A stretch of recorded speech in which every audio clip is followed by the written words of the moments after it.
আসসালামু আলাইকুম, আশা করি সবাই ভালো আছেন।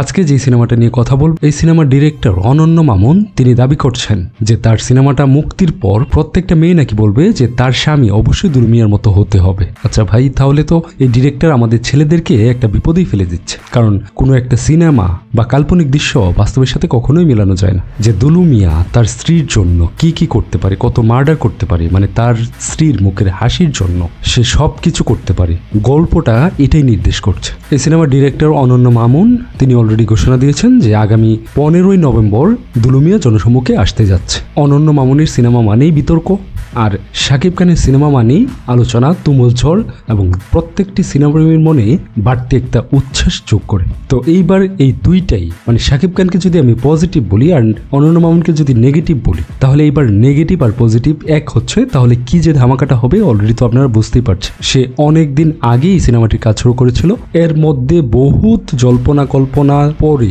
এই সিনেমাটা অবশেষে মুক্তির মুখ দেখতে যাচ্ছে। এর মধ্যে অনন্য মামুন অনেক তাল বাহানা করেছে, অনেকটা ডেট দিয়েছে, কিন্তু সেই অনুযায়ী সে মুক্তি দিতে পারে এবং সে বলেছিল সেটা ইন্টারন্যাশনালি মুক্তি দেবে এবং এটা একটা প্যান ইন্ডিয়ান মুভি, এটা হিন্দিতেও রিলিজ দেওয়া হবে। এরকম অনেক ডাকডুল পিটিয়েছে বিভিন্ন দর্শকদেরকে এঙ্গেজ করার জন্য। সে কি রেজিস্ট্রেশনেও করেছিল, ওরকম অনেক কিছু করেছে। এইগুলো হয়তো তার সিনেমার একটা মার্কেটিং পলিসিও হতে পারে, কিন্তু ভাই আপনি যতই চিল্লান না কেন, চিল্লায় তো আর মার্কেট পাওয়া যায় না। আপনার সিনেমা ভালো হতে হবে, আপনার গল্প ভালো হতে হবে, আপনার মেকিং ভালো হতে হবে। তাহলে বিগত দিনের ইতিহাস কিন্তু এটাই বলে যে সিনেমার গল্প, মেকিং সবকিছু যদি ভালো হয় তাহলে কিন্তু সিনেমাটা এমনিতেই ওয়ার্ড অফ মাউথের মাধ্যমে প্রত্যেকটা দর্শকের মনে গেঁথে যায় এবং সেই সিনেমাটা সুপারহিট হয়। বিগত দিনে তাই হয়েছে। তো অনন্য মামুন এর আগে যত সিনেমা নিয়ে এসেছে সে অনেক ডাকডুল পিটিয়ে, কিন্তু শেষ পর্যন্ত দেখা গেছে তার মেকিং ভালো হলেও তার গল্প ভালো হয় না, তার গল্প ভালো হলে তার কাস্টিং ভালো হয় না। এরকম কোনো না কোনো একটা ত্রুটি থাকেই, অথবা একটা নকলের রব উঠে, ওইরকম কোনো না কোনো ভাবে অনন্য মামুনের সিনেমাটা শেষ পর্যন্ত আর ওইরকম ধামাকা কোনো কিছু করতে পারে না, ফ্লপ যায়। সে এখন বুঝতে শিখেছে যে আসলে একটা সিনেমা সুপারহিট করতে হলে কি কি করতে হবে। এই ট্রিজারগুলো দেখে প্রত্যেকটা মানুষের মনে একটা বাড়তি আশা জাগিয়েছে যে না, এইবার অনন্য মামুন অন্তত কাস্টিং এর বেলায় তো কোনো ঝামেলা নেই, যেখানে শাকিব খান আছে আর অন্য কাস্টিং যাই হোক না কেন সেই সিনেমাটা সুপারহিট হবে, এটাই স্বাভাবিক। তো শাকিব খান ছাড়াও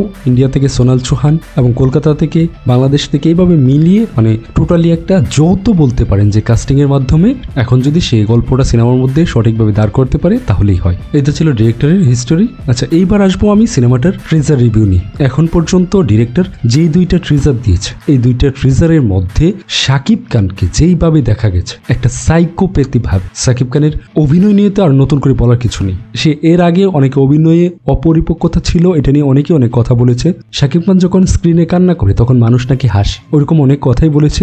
অনেক ত্রুটি ছিল, এটা সত্যি, তার মধ্যে অনেক ত্রুটি ছিল, কিন্তু বিগত 1-2 বছর ধরে শাকিব খানের মধ্যে যেই পরিবর্তনটা দেখা যাচ্ছে, তার যে অ্যাক্টিং স্কিল এবং তার যে সিনেমার গল্প বাছাই এবং তার যে ডিরেক্টর বাছাই, মানে সব দিক, তার লুকে বলেন, তার অভিনয়ে বলেন, তার ডায়লগ ডেলিভারি, সব কিছুতে একবারে দর্শক মুগ্ধ হয়ে যায়। আর একটা সুপারস্টার তো এরকম হওয়াই উচিত, সে যেই সিনেমাতেই কাজ করুক মানুষ তাকে দেখবে। তার নতুন করে যে ফ্যানগুলো হচ্ছে এটা অবিশ্বাস্য। আর একজন যদি ভালো কাজ করে তাহলে তার প্রশংসা করতেই হয়। তো শাকিব খানের এই সিনেমাটা, এইটা যে নতুন আরেকটা শাকিব খানের মাইল ফলক হচ্ছে এবং শাকিব খানের বিগত যে সিনেমাগুলো আছে এই বছরেরই আপনি বলতে পারেন যে প্রিয়তমা, রাজকুমার, এরপর হচ্ছে তুফান, সে এইবার ছাড়িয়ে যাবে এটা নিশ্চিতভাবে বলা যায়। দরদের সেটা যেইভাবে হাইপ তুলেছে এবং তার যে ক্যারেক্টারের একটা ভিন্নতা দেখা গেছে, এরকম ক্যারেক্টার এর আগে শাকিব খান কোনো সিনেমাতেই করেনি। একটা দ্বৈত চরিত্র করছে, একটা সাইকোপ্যাথ চরিত্র করছে। পরিচালক এটা খুবই ভালোভাবে প্রেজেন্ট করতে পেরেছে। এখন বাকিটা সিনেমা হলে গিয়েই দেখতে হবে যে আসলে পুরো সিনেমাটাতেই কি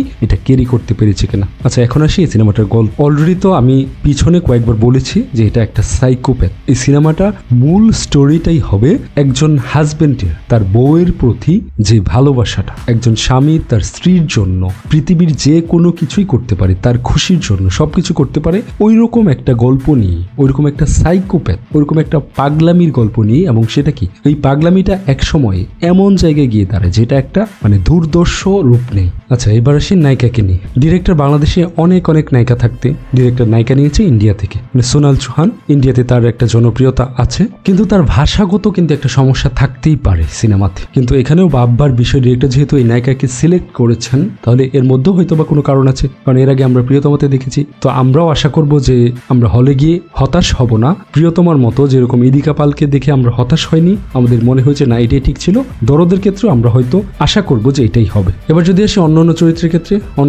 ক্ষেত্রে আর ওরকম করে বলার কিছু নেই। ওইখানে কিছু চরিত্র বাংলাদেশ থেকে নেওয়া হয়েছে, কিছু চরিত্র কলকাতা থেকে নেওয়া হয়েছে, আবার কিছু চরিত্র বলিউড থেকে নেওয়া হয়েছে। আর সিনেমাটা কয়েকটা ভাষায় মুক্তি দেওয়া হবে, ইন্ডিয়াতেই 4-5টা ভাষায় মুক্তি দেওয়া হবে, বাংলা ভাষা তো আছেই। ডিরেক্টর অনন্য মামুন তো অনেক কিছুই আওয়াজ তোলে, অবশেষে কি সেই পর্যন্ত পৌঁছাতে পারে কিনা সেটাই দেখার বিষয়। এবং দর্শক এই সিনেমাটা থেকে এবং শাকিব খান থেকে যেরকম আশা করে সেই পরিপূর্ণ বিনোদনটাই পাবে, সেটাই আশা করছি। ধন্যবাদ সবাইকে, আজকের মতো এখানে শেষ। দেখা হবে নতুন কোনো ভিডিওতে। সেই পর্যন্ত সুস্থ থাকবেন, ভালো থাকবেন।